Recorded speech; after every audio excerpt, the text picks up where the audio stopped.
Il y a dans les Actes des Apôtres, au moment où Paul entre en Grèce, c'est-à-dire en terre païenne, une double rencontre qu'il fait, d'abord avec une femme sympathique, Lydie, marchande de pourpre, qui laisse toucher son cœur par la parole et qui demande le baptême et finalement accueille Paul chez elle, et puis un autre personnage plus mystérieux qui est une femme possédée d'un esprit dit Python. Alors pourquoi Paul chasse-t-il cet esprit Python?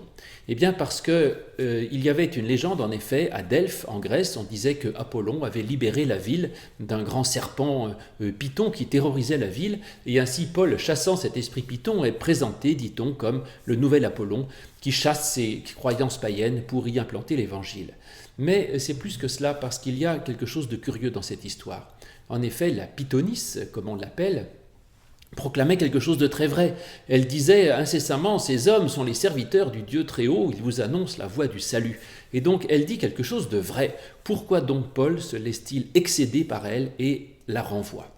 Eh bien peut-être pour nous dire que justement la doctrine ne suffit pas, et qu'il ne suffit pas de réciter un catéchisme, mais ce qu'il faut, c'est comme Lydie, se laisser toucher par un message. On ne sait pas si Lydie croyait aussi bien que la Pythonisse, eh bien peu importe finalement ce en quoi vous croyez. N'écoutez pas forcément tous les intégristes du catéchisme qui veulent forcément vous faire croire en ceci ou en cela, dans la divinité du Christ, la toute-puissance de Dieu ou la Trinité ou je ne sais quelle doctrine.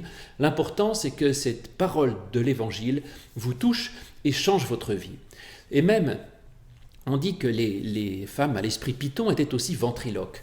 Et ça, on rencontre aussi des ventriloques dans notre Église, dans nos églises. C'est-à-dire des gens qui prétendent parler à la place de Dieu, ou plutôt qui prétendent mieux savoir à la place de Dieu ce qu'il veut et ce qu'il sait, et qui ont une sorte de parole d'autorité en disant avec certitude ce que Dieu veut leur dire. Eh bien, tous ces esprits Python, il faut les chasser parce qu'ils sont dangereux. Ce ne sont que des manipulations, de même que la pythonisse qui faisait semblant que c'était Apollon qui parlait par un procédé de ventriloquie n'était qu'une trompeuse. Et au contraire, il faut non pas accueillir ces paroles finalement d'intégristes, mais au contraire, comme Lydie, avec beaucoup de simplicité, accueillir cette parole de Dieu et se laisser transformer par elle. Et puis ces pythonisses également prédisaient l'avenir, un avenir souvent angoissant, et là aussi nous sommes menacés nous-mêmes par de nombreux pythons dans notre société, des spécialistes qui nous annoncent des tas d'avenirs tous plus terrorisants les uns que les autres.